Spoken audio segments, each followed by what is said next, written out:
बहुत बहुत स्वागत है आप सभी का study with Swati YouTube channel पर। दोस्तों आज के अपने इस वीडियो में हम यूनिट 2 को शुरू करने जा रहे हैं। बीएड फर्स्ट सेमेस्टर एग्जामिनेशन 22-23 से जो सुपर फास्ट रिवीजन की सीरीज़ है, पेपर 1 से शिक्षा के दार्शनिक एवं समाजशास्त्री परिप्रेक्ष्य यानी philosophical and sociological perspective of education.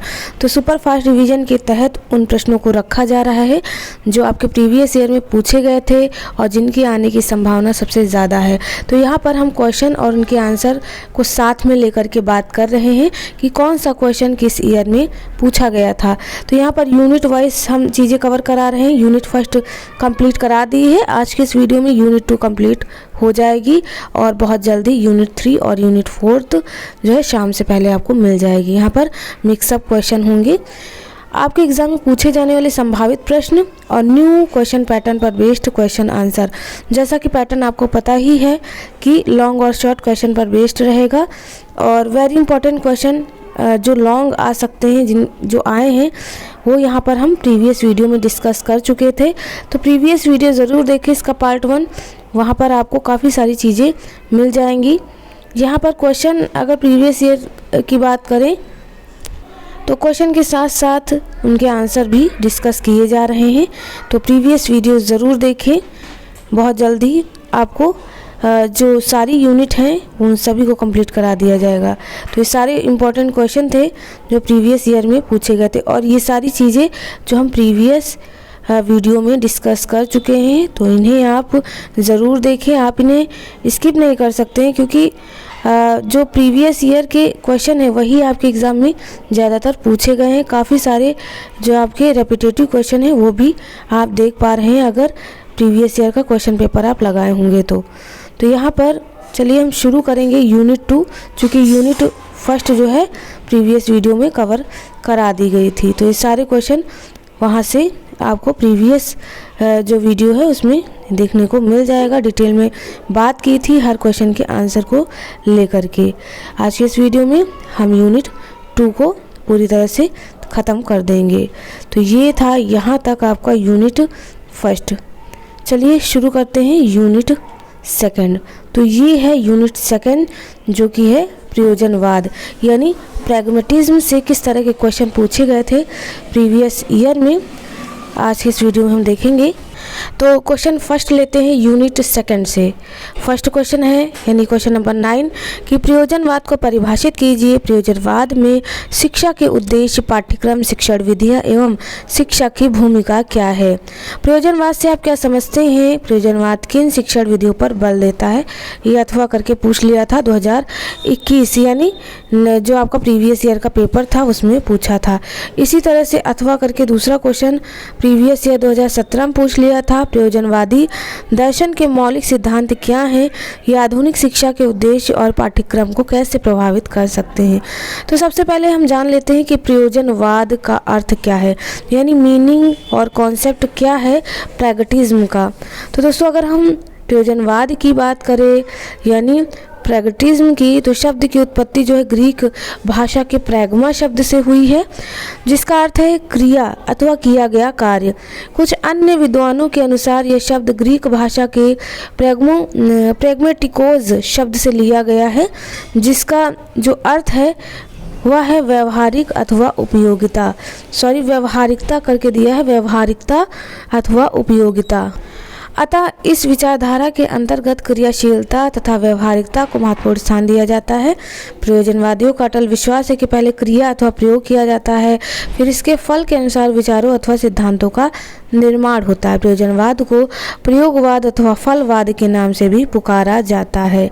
तो यहाँ पर आप समझ पाए होंगे जैसे आपका अगर हम बात करें आदर्शवाद तो वह अंतिम सत्ता जो है ईश्वर को ही मानता था और या भौतिकवाद को ही मानता था और जो आपका प्रकृतिवाद जो है भौतिकवाद को मानता था। उसके अनुसार प्रकृति ही सब कुछ है। लेकिन अगर हम प्रैग्मेटिज्म की बात करें प्रयोजनवाद की तो इसके अनुसार प्रयोगों द्वारा जो सिद्ध किया जा सके, ठीक है, जिसको हम सिद्ध करके बता सकते हैं कि ये जो थ्योरम है वो कैसे आई, या ये प्रयोग द्वारा कैसे इसका जो निर्माण हुआ है। तो जो सिद्ध करने वाली चीज़ें हैं वो प्रयोजनवाद में आ गई हैं। यही चीज़ें बताई कि हम जो प्रयोगों द्वारा करके सामने प्रकट कर सकते, दिखा सकते हैं, वही है आपका प्रयोजनवाद। कुल मिलाकर यही सारी चीज़ें जो हैं बताई गई हैं प्रैग्मैटिज्म में। आगे यहाँ पर देखते हैं प्रयोजनवाद के प्रमुख प्रवर्तक कौन थे हैं। तो ये है C.B. पियर्स करके, विलियम जेम्स शिलर और जॉन डीओवी, ये सभी हैं प्रयोजनवाद के प्रवर्तक। यहाँ पर जेम्स बी प्रेट के अनुसार प्रयोजनवाद हमें अर्थ का सिद्धांत, सत्य का सिद्धांत, ज्ञान का सिद्धांत तथा वास्तविकता का सिद्धांत देता। क्योंकि आप प्रयोग द्वारा चीज़ें सिद्ध करते हैं, तो प्रयोग करेंगे तो क्या होगा, तो हमें पता चल जाएगा कि सत्य क्या है, ज्ञान क्या है, वास्तविकता क्या है, चूँकि वो प्रयोग द्वारा स्पष्ट हो जाता है। इसी तरह से रॉस ने भी परिभाषा बताई है कि प्रयोजनवाद आवश्यक रूप से एक मानवतावादी दर्शन है जो यह जानता है कि मानव क्रिया को करते हुए अपने मूल्यों का निर्माण स्वयं करता है और यह मानता है कि वास्तविकता सदैव निर्माण की अवस्था में रहती है। ठीक है, इसी तरह से आगे देखिए दिया है कि प्रयोजनवाद का दर्शन दृष्टिकोण क्या है, या दार्शनिक दृष्टिकोण क्या है, यानी फिलोसफिकल अप्रोच ऑफ प्रैग्मैटिज्म क्या है। तो यहाँ पर हम इसके जो चीज़ें हैं इनके यहाँ पर देखिए बताया गया है कि प्रयोजनवाद की तत्व मीमांसा, ज्ञान एवं तर्क मीमांसा और मूल एवं आचार मीमांसा को समझने का प्रयास हम इनके पॉइंटों से कर सकते हैं। तो यहाँ पर कई सारे पॉइंट दिए हैं।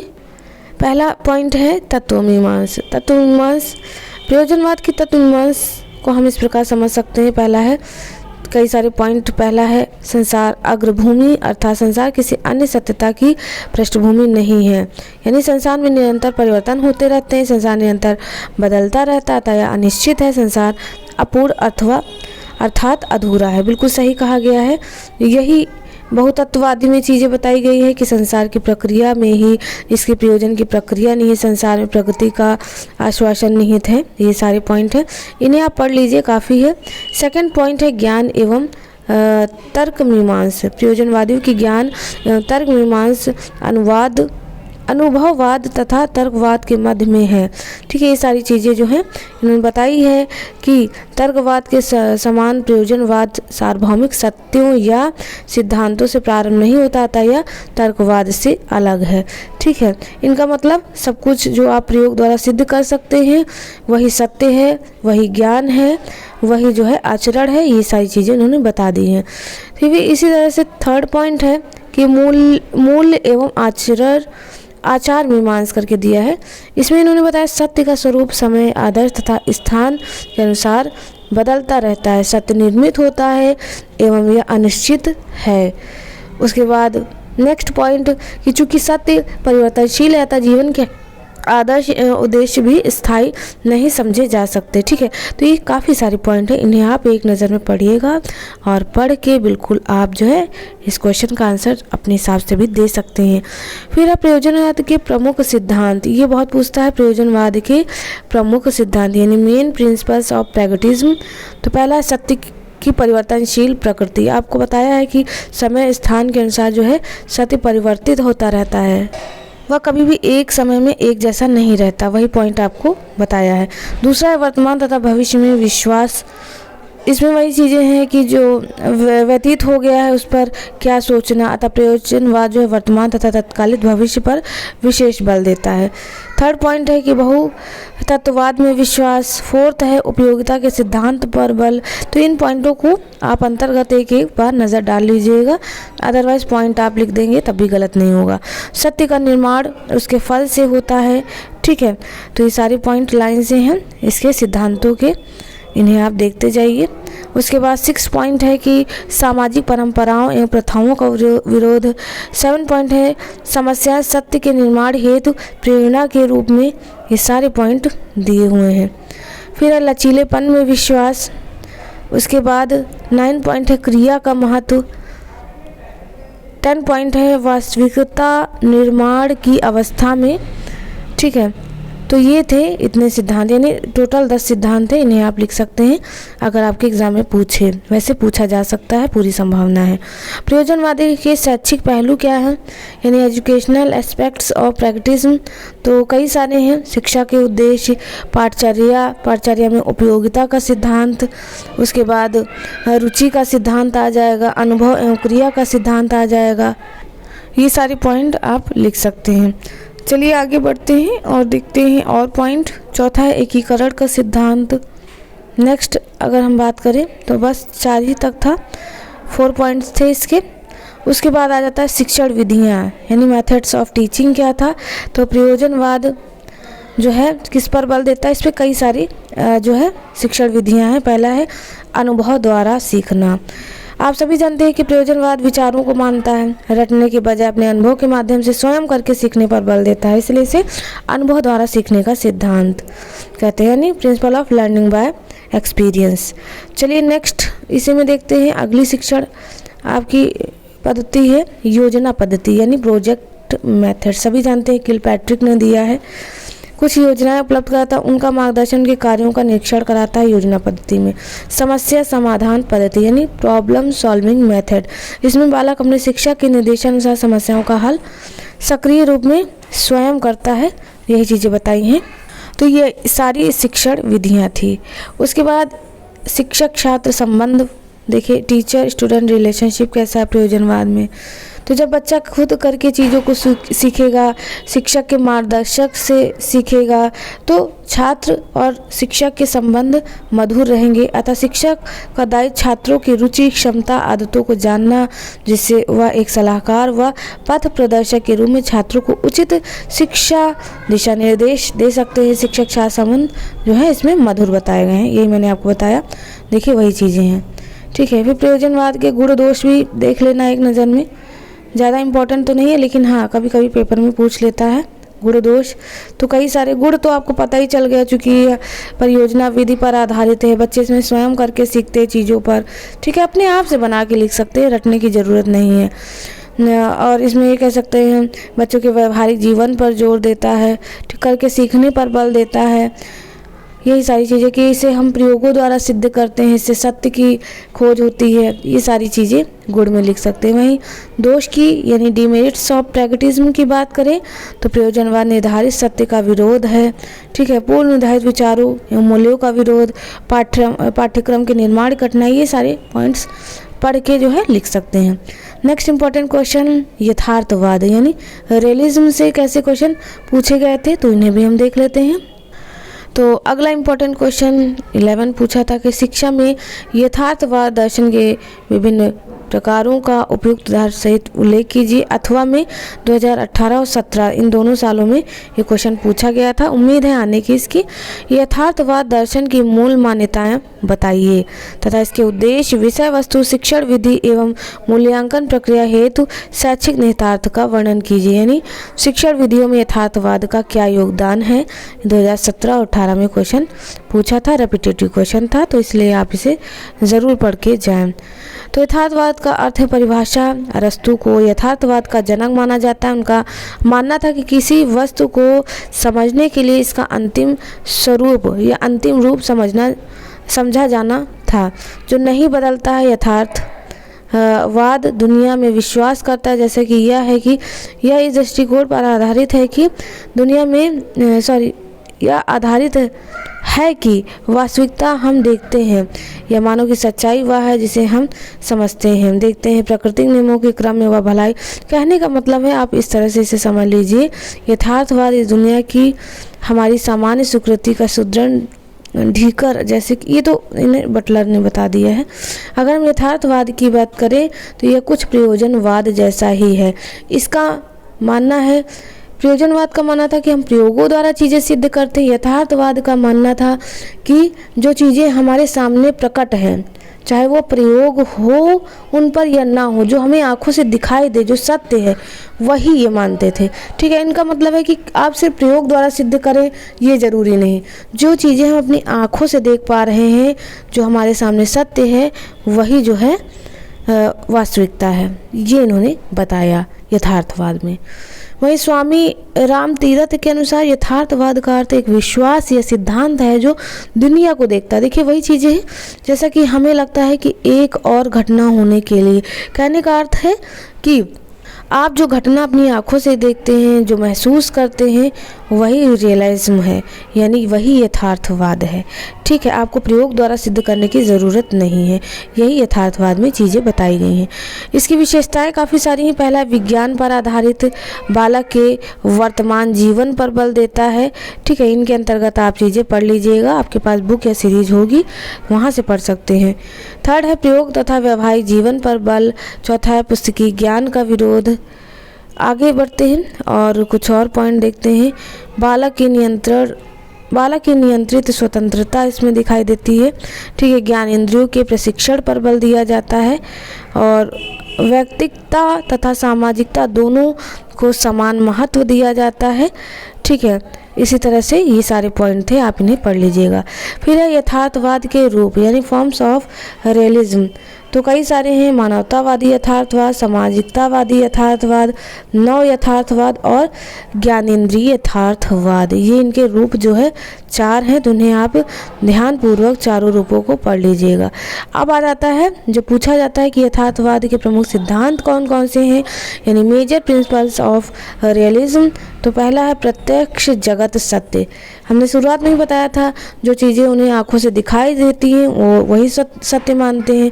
उनके अनुसार जो चीज़ें सत्य हैं, वो जो हम देख पा रहे हैं वही सत्य है, किसी के बताने पर कोई प्रयोग द्वारा सिद्ध करना आवश्यक नहीं है। दूसरा है ज्ञानेंद्रियाँ ज्ञान के द्वार हैं। ठीक है, ज्ञानेंद्रियाँ जो चीज़ें हम महसूस करते हैं, जो चीज़ें हम देख पाते हैं, वही सारी चीज़ें इसमें बताई गई हैं। अवयव का सिद्धांत हो गया। ठीक है, जगत विकास का प्रक्रिया में एक तरंगी अवयव है, सारी चीज़ें इसमें हैं, तो इसे आप पढ़ सकते हैं। आदर्शवाद का विरोध करता है यथार्थवाद। ठीक है, चूँकि ये ईश्वरवादी है, यह आदर्शवाद की बात करें, अंतिम सत्ता ईश्वर को ही मानता है, इसीलिए यह इसका विरोध करता है। मनुष्य भौतिक जगत का एक अंग मात्र है, ये सारी चीज़ें प्रयोग पर बल देता है। मानव के वर्तमान व्यवहारिक जीवन का महत्व। ठीक है, ये सारे पॉइंट हैं दोस्तों, तो इन्हें आप पढ़ लीजिएगा। एक स्टूडेंट का कमेंट था कि हम खुद से पढ़ लेंगे, आपको पढ़ाने की या बताने की ज़रूरत नहीं है। तो यहाँ पर काफ़ी सारे ऐसे बच्चे हैं जिनके पास क्या होता है, कभी स्टडी मटेरियल नहीं होता, वो खुद से कमेंट करते हैं कि मैम ये चीज़ें प्रोवाइड करा दीजिए। तो देखिए, मैं सबको ध्यान में लेकर के चलती हूँ, आपके पास भी बुक सीरीज सारी चीज़ें अवेलेबल होंगी, पर कुछ ऐसे बच्चे हैं जिनके पास वो चीज़ें अवेलेबल नहीं होती। तो मैं सोचती हूँ ठीक है, मैंने इतना पढ़ लिया, लाओ कुछ अपनी तरफ से बच्चों को चीज़ें बताती चलूँ। ठीक है, चूँकि मैं भी एक टीचर हूँ, तो मैं सोचती हूँ कि बच्चों का थोड़ा सा भला हो जाए मेरी वजह से, इसलिए उन चीज़ों को ध्यान में रखते हुए जो चीज़ें हम पे बीतती हैं या हमारे जैसे कई सारे लोगों पे बीतती हैं, तो हम सोचते हैं उन्हें कोई दिक्कत ना हो, उन्हें कोई चीज़ों ये ना लगे कि अलग से उन्हें ट्यूशन नहीं मिल रहा है या चीज़ें, तो कहीं ना कहीं उनको हेल्प मिल जाती है। इसीलिए यहाँ पर इम्पोर्टेंट क्वेश्चन या आपके बीएड से संबंधित कोई भी जानकारी हुई तो हम प्रोवाइड करा देते हैं, बाकी दिक्कतें तो कभी ख़त्म नहीं होती। चलिए दोस्तों, next important question Mahatma Gandhi की शैक्षिक विचारों पर प्रकाश डालिए, ऐसा प्रश्न पूछा गया था 2021 में कि गांधी जी के शैक्षिक विचार क्या थे, यानी life sketch of Mahatma Gandhi. तो सबसे पहले तो गांधी जी के बारे में आप सभी जानते हैं कि इनका जन्म 2 अक्टूबर 1869 को गुजरात राज्य के पोरबंदर में हुआ था। इनके पिता का जो नाम था मोहनदास करमचंद। ये सारी चीज़ें आप बेसिक हैं, ये आप सभी चीज़ें जानते हैं इनके बारे में। तो हमारा क्वेश्चन था कि गांधी जी का जीवन दर्शन कैसा था, इसे आप पढ़ लीजिएगा एक नज़र में। ठीक है, तो दर्शन देख लेते हैं, दिया है गांधी जी कि जीवन दर्शन में भारतीय समाज में क्रांति का जन्म हुआ। रोमियो रोला का कहना था कि महात्मा गांधी जैसे वैसे महान पुरुष से जिन्होंने 30 करोड़ व्यक्तियों को विद्रोह करने के लिए उत्तेजित किया। ठीक है, इन्होंने दर्शन के मुख्य 4 तत्व बताए, सत्य, अहिंसा, निर्भयता और सत्याग्रह। ध्यान देना, ये दर्शन के मुख्य 4 तत्व थे। गांधी जी के शैक्षिक विचारों की बात करें तो इन्होंने बताया कि साक्षरता ना तो शिक्षा का आरंभ है और ना अंत, या विभिन्न साधनों में से एक साधन है जिसके द्वारा पुरुषों और स्त्रियों को शिक्षित किया जा सकता है। ठीक है, आधुनिक भारत का निर्माण महात्मा गांधी, ये सारी चीज़ें आप पढ़ सकते हैं। ठीक है, अकॉर्डिंग वगैरह देख लीजिएगा। गांधी जी इन आधारित यानी जो ज्ञान आधारित शिक्षा के स्थान पर आचरण आधारित शिक्षा को समर्थक मानते थे। उनके अनुसार शिक्षा प्रणाली ऐसी हो जो व्यक्ति को अच्छे बुरे का ज्ञान प्रदान करे, उसे नैतिक बनाने के लिए प्रेरित करे। वे शिक्षा का मानव के सर्वांगीण विकास का सशक्त माध्यम मानते थे। अतः वर्धा योजना आप सभी जानते हैं, वर्धा 1937 में आई। ठीक है, वर्धा योजना में उन्होंने प्रथम 7 वर्षों की शिक्षा को निःशुल्क एवं अनिवार्य किए जाने पर बल दिया। गांधी जी का यह भी मानना था कि व्यक्ति अपनी मातृभाषा में शिक्षा को अधिक रुचि तथा सहजता के साथ ग्रहण कर सकता है। अतः वे आरंभिक शिक्षा व्यक्ति को उसकी मातृभूमि में दिए जाने के पक्षधर थे। ठीक है, अखिल भारतीय स्तर पर भाषाई एकीकरण के लिए वह कक्षा 7 तक हिंदी भाषा में ही शिक्षा प्रदान करने के पक्षधर थे। ठीक है, ये सारी चीज़ें इन्होंने अपनी शिक्षा उसके अंतर्गत बताया, शैक्षिक दर्शन के अंतर्गत। ठीक है, और वर्धा शिक्षा नीति जो थी उसमें उन्होंने क्या किया कि हाथ से चीज़ें बच्चा स्वयं करके चीज़ें सीखे, जैसे हथकरघा वगैरह होता है, हाथ से सामान बनाना, ठीक है, बुनना। और इन्होंने स्त्री शिक्षा को भी प्रोत्साहित किया, जिसमें इन्होंने कहा कि स्त्रियां जो हैं वो गृह विज्ञान या गृह शिल्प की शिक्षा ले सकती हैं। ये सारी चीज़ें वर्धा वाली चीज़ों में बताया, तो उसे आप चाहे तो पढ़ सकते हैं। चलिए नेक्स्ट है रविन्द्रनाथ टैगोर के शैक्षिक विचारों के क्या प्रश्न थे। तो पहला प्रश्न पूछा था कि रविन्द्रनाथ टैगोर के शैक्षिक दर्शन की विवेचना कीजिए। शांति निकेतन में टैगोर के दर्शन व शिक्षण पद्धति की झलक पाई जाती है, इसकी उदाहरण सहित व्याख्या कीजिए। 2018 के प्रीवियस ईयर के क्वेश्चन में पूछा था, बहुत इंपॉर्टेंट है। अथवा में 2019 में ही यही क्वेश्चन पूछा था कि स्त्री शिक्षा के संदर्भ में रविन्द्रनाथ टैगोर के क्या विचार थे। तो रविन्द्रनाथ टैगोर, इनके चीज़ों के बारे में आप सभी जानते हैं। ठीक है, देखो इनका यहाँ पर जीवन परिचय दिया था कि 7 मई सन 1861 बंगाल में एक शिक्षित धनी परिवार में जो इनका जन्म हुआ। इनके पिता का नाम देवेंद्र नाथ टैगोर, माता पिता सब चीज़ें, सारी चीज़ें दी हैं। इन्हें आप बेसिक जो नॉलेज है इनको आप, और सबसे बड़ी बात आप सभी जानते हैं कि इनकी प्रथम रचना गीतांजलि थी, जिसे उन्हें नोबेल पुरस्कार मिला। ये सारी चीज़ें जो है आप स्वयं से पढ़ सकते हैं। ठीक है, तो इसे आप देख लीजिए। बाकी हमें इन्हें शैक्षिक दर्शन क्या थे, चीज़ें क्या थी, वो देखना है। तो अगर हम रविन्द्रनाथ टैगोर के शैक्षिक विचार या दर्शन के बारे में बात करते हैं, तो रविन्द्रनाथ टैगोर का मानना था कि प्रकृति, मानव तथा अंतर्राष्ट्रीय संबंधों में परस्पर मेल एवं प्रेम होना चाहिए। उन्होंने सच्ची शिक्षा के द्वारा वर्तमान के सभी वस्तुओं में मेल और प्रेम की भावना विकसित करना चाहते थे। टैगोर का विश्वास था कि शिक्षा प्राप्त करते समय बालक को स्वतंत्र वातावरण मिलना परम आवश्यक था। रूसो की भांति ही प्रकृति को बालक का शिक्षा का सर्वश्रेष्ठ साधन मानते थे। उन्होंने यानी टैगोर ने लिखा कि प्रकृति के पश्चात बालक को सामाजिक व्यवहार की धारा के संपर्क में होना चाहिए। इनका मानना था कि मतलब कुल मिलाकर ये रूसो की तरह ही प्रकृतिवादी चीज़ों पर विश्वास करते थे। इनका मानना था कि बच्चे जब स्वयं करके चीज़ों को सीखेंगे, उनको प्रकृति वातावरण यानी उनका जो माहौल है वह उनके अकॉर्डिंग हो, तो सारी चीज़ें जो है स्वतः ही होती चली जाएंगी। शिक्षा का अर्थ रविन्द्रनाथ टैगोर ने बताया कि शिक्षा की धारणा शरीर तथा आत्मा से है, जो प्रकृति की गोद में स्वस्थ एवं शांत प्रसन्नचित्त होकर विकसित करता है। ठीक है, टैगोर ने शिक्षा शब्द का प्रयोग व्यापक अर्थ में किया। उन्होंने अपनी पुस्तक पर्सनालिटी में लिखा कि सर्वोत्तम शिक्षा वही है जो संपूर्ण सृष्टि से हमारे जीवन का सामंजस्य स्थापित करे। तो ये सारी चीज़ें थी। ठीक है, इन चीज़ों को आप लिख सकते हैं। फिर आगे भी कई सारी चीज़ें हैं कि शिक्षा का कार्य हमें इस स्थिति में पहुंचाना, ये सारी चीज़ें। आदर्श की बात करें, सा विद्या या मुक्ति, इस आदर्श को ध्यान में, आदर्श के अनुसार शिक्षा मनुष्य को आध्यात्मिक ज्ञान देकर उसे जीवन एवं मरण को मुक्ति प्रदान करती है। टैगोर ने शिक्षा के इस प्राचीन आदर्श को भी व्यापक रूप दिया। ठीक है, शिक्षा के आधारभूत सिद्धांत कौन कौन से थे? तो पहला था कि बालक की शिक्षा उसकी मातृभाषा के माध्यम से होनी चाहिए। शिक्षा प्राप्त करते समय बालक को स्वतंत्रता मिलनी चाहिए। बालक की शिक्षा ना गुरु से दूर प्रकृति की गोद में होनी चाहिए। बालक की रचनात्मक प्रवृत्तियों के विकास के लिए आत्म प्रकाशन का अवसर। बालक को प्रकृति वातावरण में स्वतंत्र स्वयं करने के सीखने का आचरण मिलना चाहिए। ये सारे थे इसके सिद्धांत। उद्देश्य, शारीरिक विकास का उद्देश्य, मानसिक विकास का उद्देश्य, आध्यात्मिक संस्कृति का विकास, पूर्ण मानव के रूप में विकसित एकता स्थापित करने, सारे जो है इनके उद्देश्य थे। पाठ्यक्रम की बात करें तो इन्होंने अपने पाठ्यक्रम में जो है इतिहास, प्रकृति अध्ययन, भूगोल, साहित्य इसको रखा। क्रियाएं, नाटक, भ्रमण, बागवानी, क्षेत्रीय अध्ययन, प्रयोगशाला कार्य।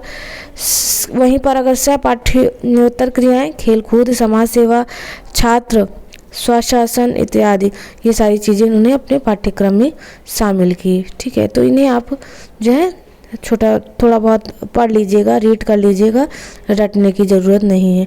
शिक्षण विधियाँ, वाद विवाद, क्रिया विधि यानी एक्टिविटी मेथड, ये सारी इनकी शिक्षण। खेल विधि, भ्रमण के समय पढ़ना, ये सारे। शिक्षा का स्थान क्या कुछ था, तो ये भी इन्होंने बताया अपने शब्दों में, इन्हें आप थोड़ा सा देख लीजिएगा। फिर अनुशासन के बारे में इन्होंने चीज़ें बताई, पढ़ लीजिएगा, याद करने की जरूरत नहीं। अब स्त्री शिक्षा के बारे में इन्होंने पूछा था, स्त्री शिक्षा को हम यहाँ पर देख लेते हैं। तो टैगोर ने स्त्री शिक्षा के बारे में क्या बताया? टैगोर ने बताया कि इस स्त्रियों की शिक्षा जो है पर अपने विचार अत्यंत स्पष्ट रूप से व्यक्त करते हुए कहा कि समाज में स्त्रियों की गिरती हुई दशा को देखकर अत्यंत चिंतित हो रहे हैं। इन्होंने बताया कि ज्ञान को दो विभाग है, एक विशुद्ध ज्ञान और दूसरा उपयोगी ज्ञान। विशुद्ध ज्ञान के क्षेत्र में पुरुष और स्त्रियों में कोई भेद नहीं। यही सारी चीज़ें स्त्री शिक्षा के बारे में उन्होंने काफ़ी सारी चीज़ें बताई। इन्होंने कहा कि गृह कार्य में सिलाई, कढ़ाई, कला, कौशल आदि का भी उचित जो है व्यवस्था हो। नारी भवन की स्थापना की जाए। ठीक है, 1922 ईस्वी में इस कार्य के लिए वहाँ पुनः नारी भवन की स्थापना की गई, जिसे नारी विभाग के नाम से पुकारा गया। ये सारी चीज़ें इन्होंने बताई। ठीक है, तो इसे पढ़ लीजिएगा, इससे शिक्षा इम्पोर्टेंट है। ये सारी चीज़ें थी। ठीक है, तो स्त्री शिक्षा के बारे में बहुत सारी चीज़ें दी, इन्हें पढ़ लीजिएगा। नेक्स्ट इम्पॉर्टेंट क्वेश्चन जो कि है प्लेटो से किस तरह के क्वेश्चन पूछे गए थे, तो आप सभी जानते हैं प्लेटो जो है दार्शनिक थे। इनसे क्वेश्चन पूछा था कि प्लेटो की शिक्षा योजना पर प्रकाश डाले। 2018 के प्रीवियस ईयर के क्वेश्चन पेपर में इससे क्वेश्चन पूछा गया था। तो इसमें देखिए क्या दिया है कि शिक्षा दर्शन में प्लेटो का नाम बड़े ही आदर व सम्मान के साथ लिया जाता है। इनका जन्म एथेंस के अंतिम राजा काडूस के घर 427 ईसा पूर्व में हुआ था। प्लेटो की माँ सोलन, ठीक है, वंश की थी। ये सारी चीज़ें प्लेटो की उससे संबंधित हैं। इसमें जो अगर हम बात करें प्लेटो के बारे में बात करें तो इनकी जो है 7 रचनाएं प्राप्त हुई थी। अपोलॉजी, सिमोजियम करके, फीडो करके, क्रीटो करके, दिलॉजी इतना इम्पोर्टेंट नहीं है। ठीक है, रिपब्लिक के बारे में बहुत पूछता है, किसकी पुस्तक है, तो प्लेटो की, बहुत प्रसिद्ध है और ये आपके यूपी टेट और सी टेट में पूछी जाती है। तो ध्यान रखिए, रिपब्लिक जो है इनकी पुस्तक है। प्लेटो का शिक्षा दर्शन देख लेते हैं क्या है। प्लेटो एक महान दार्शनिक के साथ साथ प्रसिद्ध शिक्षाविद, राजनीतिक, गणितज्ञ तथा समाज सुधारक थे। उनके अच्छे विचार शिक्षा के आदर्शवादी सिद्धांतों पर आधारित है। प्लेटो ने शिक्षा को राष्ट्र के लिए प्रशिक्षित तथा राष्ट्र के लिए प्रेम के रूप में परिभाषित किया। प्लेटो के अनुसार विचार या अवधारणा अंतिम सत्य। उन्होंने 2 प्रकार के विश्व की कल्पना की, आध्यात्मिक विश्व और भौतिक विश्व। कुल मिला के जो प्लेटो थे वो आदर्शवादी थे, दार्शनिक थे। ये चीज़ें ध्यान रखिएगा। शिक्षा का लक्ष्य केवल मात्र सूचनाओं को प्रदान करना नहीं, यद्यपि एक नागरिक के रूप में व्यक्ति के कर्तव्यों एवं अधिकारों का प्रशिक्षण देना भी है। प्लेटो ने अपनी पुस्तक रिपब्लिक में शिक्षा की सार्वभौमिक प्रकृति की चर्चा भी की है। तो इन्हें आप पढ़ लीजिएगा।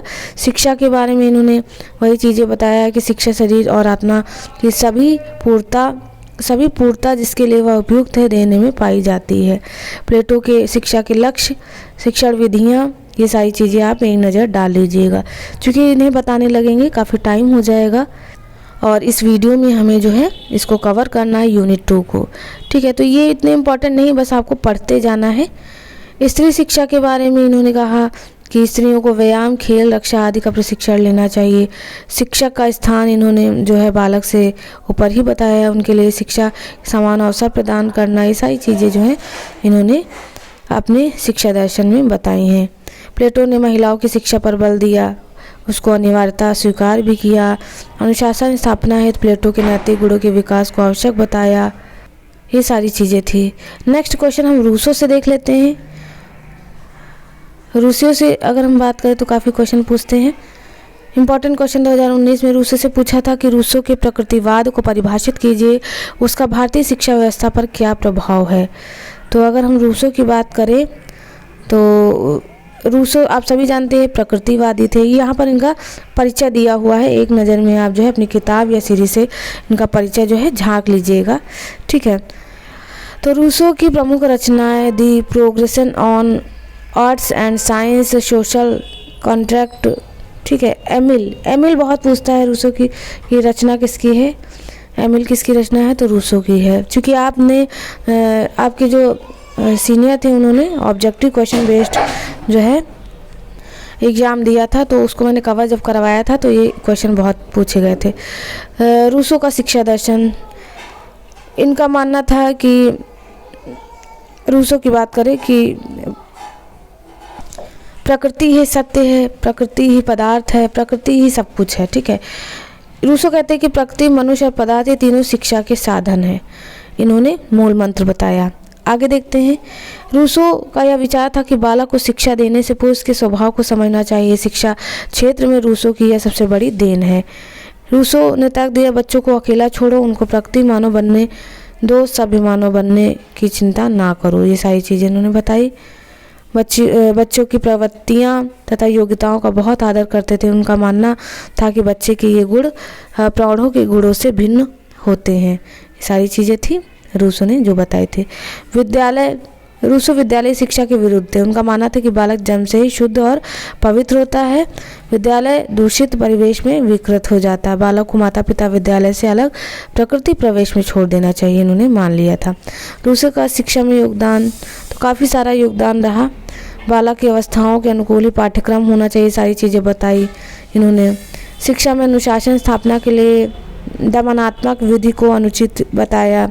शिक्षा प्रक्रिया में बालक के क्रमिक विकास पर बल दिया। स्त्री शिक्षा के लिए केवल शारीरिक विकास तथा व्यवहारिक ज्ञान को ही उचित माना। रूसो की एमिल शैक्षिक साहित्य की प्रमुख निधि थी। ये सारी चीज़ें थी इस क्वेश्चन के आंसर में। नेक्स्ट क्वेश्चन जो कि इम्पोर्टेंट है और पूछा था कि रूसो का नकारात्मक शिक्षा से क्या तात्पर्य है। तो नकारात्मक शिक्षा या निषेधात्मक शिक्षा 2019 के पेपर में क्वेश्चन पूछा था। तो रूसो की शिक्षा निषेधात्मक है। रूसो ने अपने शिक्षा सिद्धांतों के प्रतिपादन में एक ऐसी विचारधारा का सृजन किया जिसे निषेधात्मक शिक्षा की संज्ञा दी गई है। यहाँ निषेधात्मक शिक्षा का तात्पर्य है कि सबसे पहले हमें गुण और सत्य के सिद्धांत नहीं पढ़ने चाहिए, वरन हृदय की पाप से, मस्तिष्क के भ्रम से रक्षा करनी चाहिए। रूसो ने कई सारी चीज़ें बताई। उनके अनुसार बालक को 12 वर्ष की अवस्था तक किसी प्रकार की औपचारिक शिक्षा नहीं देनी चाहिए, बल्कि उन्हें प्रकृति के साथ छोड़ देना चाहिए ताकि बालक का विकास जो है उचित अवसर उसके विकास को मिल सके। उनका मानना था कि शिक्षा हमें प्रकृति, मनुष्य तथा वस्तुओं से मिलती है। सारी चीज़ें, चूँकि ये प्रकृतिवादी थे, इनका मानना था सब कुछ प्रकृति है और उसी अनुसार से ये अपनी चीज़ें जो है बताते हैं। पिछले व्यवहार से बिल्कुल उल्टा करो, तुम सदैव ठीक करोगे, ये सारी चीज़ें उन्होंने बताई। Next important Swami Vivekananda question important है। स्वामी विवेकानंद से क्वेश्चन काफ़ी पूछा था। 2021 यानी प्रीवियस ईयर का पेपर है, 19 से क्वेश्चन पूछा था, तो वो इम्पोर्टेंट हो जाता है। स्वामी विवेकानंद के शैक्षिक विचारों पर प्रकाश डाली, वर्तमान समय में इन विचारों की प्रासंगिकता बताई। अथवा स्वामी विवेकानंद के शैक्षिक विचारों पर प्रकाश वर्तमान में इनकी, तो ये सेम दोनों एकदम सेम क्वेश्चन पूछ लिया था। और यहाँ पर आने वाले जो पेपर है आपका, यानी जो कल पेपर होगा, उसमें स्वामी विवेकानंद से कुछ भी क्वेश्चन पूछता है तो बिल्कुल आप इनकी चीज़ें वही बताएंगे जो आज के क्वेश्चन में मैं बताने जा रही हूँ। सबसे पहले तो स्वामी विवेकानंद आप सभी परिचित हैं, ठीक है। नरेंद्रनाथ दत्त इनका नाम था। ये प्रतिभाशाली बचपन से ही थे। इनके स्वामी रामकृष्ण परमहंस थे। इनके जन्म के बारे में 1863 में कलकत्ता में हुआ, ठीक क्या कुछ है, ये सब परिचय जो है आप अपने हिसाब से लिख सकते हैं। दर्शन, जीवन दर्शन की बात करें तो इनका जीवन दर्शन बहुत ही जो है अलग रहा है। अलग कैसे, इन्होंने बताया कि विजय प्राप्त करके जीवित रहने के लिए प्रत्येक व्यक्ति को जीवन के प्रत्येक चुनौती के साथ डटकर संघर्ष करना चाहिए। और काफ़ी सारी चीज़ें, इनकी शिक्षा जो था वो शिक्षा दर्शन के आधार पर भारतीय वेदांत और उपनिषद ही रहा। स्वामी जी का अटल विश्वास था कि सभी प्रकार का सामान्य तथा आध्यात्मिक ज्ञान मनुष्य के मन में ही है। विवेकानंद का शिक्षा दर्शन बात करें तो जिस प्रकार स्वामी जी का जीवन दर्शन विस्तृत और यथार्थवादी, उसी प्रकार उनका शिक्षा दर्शन, वे वर्तमान शिक्षा प्रणाली की आलोचना करते थे और तत्कालिक शिक्षा के समर्थन थे। ठीक है, ये सारी चीज़ें बताया है, जिसके द्वारा इन्होंने बताया कि स्वयं उन्होंने अपनी शिक्षा दर्शन में कहा कि हमें ऐसी शिक्षा की आवश्यकता है जिसके द्वारा चरित्र का निर्माण होता है और मस्तिष्क की शक्ति बढ़ती है, बुद्धि का विकास होता है और मनुष्य अपने पैरों पर खड़ा होता है। शिक्षा का अर्थ इन्होंने बताया, शिक्षा मनुष्य के अंदर पहले से ही विद्वान में दैवी पूर्णता की अभिव्यक्ति है। ये सारी चीज़ें शिक्षा दर्शन के आधारभूत सिद्धांत काफ़ी सारे बताए। इन्होंने बताया कि स्वामी जी का कहना था कि बालकों को केवल उनके ज्ञान नहीं देना चाहिए, उनको केवल उसकी ज्ञान बालकों को केवल उसकी ज्ञान नहीं देना चाहिए, उनको पुस्तकों का अध्ययन भी की शिक्षा नहीं है। मतलब कहने का मतलब है कि पुस्तकीय ज्ञान ही सब कुछ नहीं है, उनका ज्ञान भी होना चाहिए।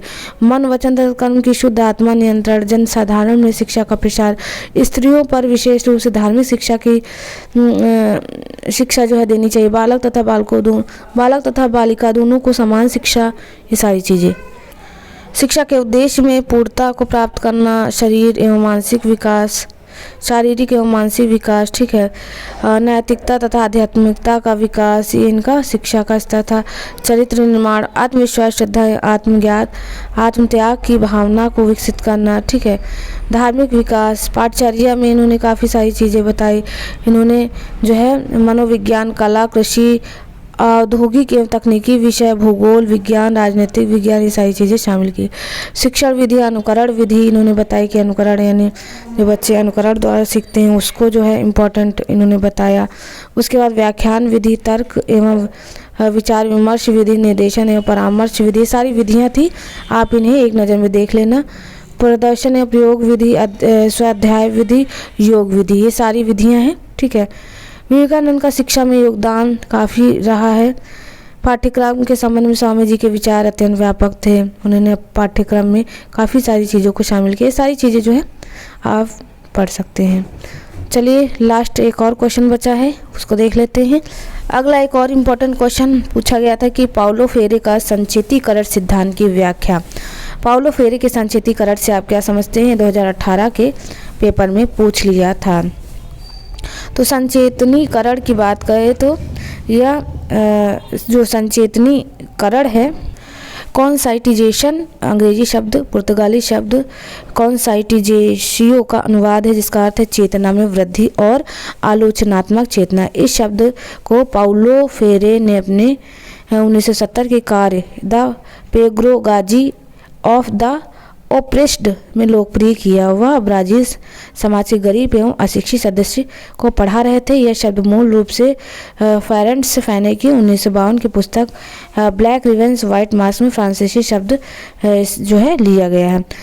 ठीक है, संचेतीकरण महत्वपूर्ण चेतना अंतःकरण उत्पन्न करने का कार्य है, न केवल मानव पीड़ा एवं अमानवीयता मानवता को हानि पहुंचाने वाले मूल कारणों की बेहतर समझ प्रदान करता है, बल्कि मानवीकरण हेतु पूर्ण रूप से प्रभावी होता है। यह अमानवीकरण की समस्याओं को हल करने के एक प्रभावी दृष्टिकोण है। ये सारी चीज़ें जो है इसके संदर्भ में बताई गई हैं। यहाँ पर दिए महत्वपूर्ण चेतना वह सामाजिक प्रणाली की विचारधारा संकटों से निपटती है, विवेक की खेती, ये सारी चीज़ें। ठीक है, इसे आप पढ़ लीजिएगा। लास्ट क्वेश्चन यहाँ पर एक और था, भारतीय दर्शन से आप क्या समझते हैं। भारतीय दर्शन शिक्षा से विशिष्ट 2018-17 के प्रीवियस ईयर के क्वेश्चन पेपर में क्वेश्चन पूछा गया था कि भारतीय दर्शन की विशिष्टताओं को बताइए या पाश्चात्य शिक्षा से किस प्रकार भिन्न है। तो इस क्वेश्चन का आंसर भी एक नज़र में हम देख लेते हैं। भारतीय दर्शन जो है कॉन्सेप्ट ऑफ इंडियन फिलॉसफी, तो अंग्रेजी शब्द फिलॉसफी के लिए संस्कृत शब्द दर्शन है, जिसका अर्थ प्रत्यक्ष दर्शन। दर्शन शब्द आधुनिक पश्चिमी दर्शन एवं भारतीय दर्शन के बीच अंतर को दर्शाता है। पश्चिमी दर्शन मुख्य रूप से बौद्धिक धारणा पर आधारित है तथा भारतीय दर्शन सत्य एवं प्रत्यक्ष ज्ञान यानी तर्क पर आधारित है। तो देखते हैं भारतीय दर्शन, यहाँ पर देखिए दृश्यते यनायति दर्शनम वह है जिसके माध्यम से देखा जाता है। दर्शन का अर्थ अनुभूति करना। जब भी हम अपने अनुभव करते हैं, जब भी हम कुछ अनुभव करते हैं तो हमें कुछ की अनुभूति होती है। यदि हम यह कहें कि हमें कुछ नहीं का एहसास होता है तो यह स्वीकार करना अनुभूति नहीं है। ठीक है, ये सारी चीज़ें हैं। दर्शन के दो श्रेणियाँ अस्तित्व और आस्तिक और नास्तिक हैं, तो चीज़ों में विभाजित की गई हैं।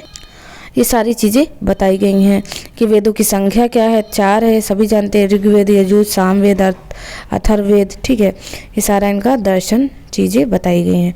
तो इस क्वेश्चन का आंसर भी आप एक नज़र में देख लीजिएगा। भारतीय दर्शन की मूल प्रकृति विशेषताएं क्या हैं? तो दर्शन एक व्यवहारिक आवश्यकता है।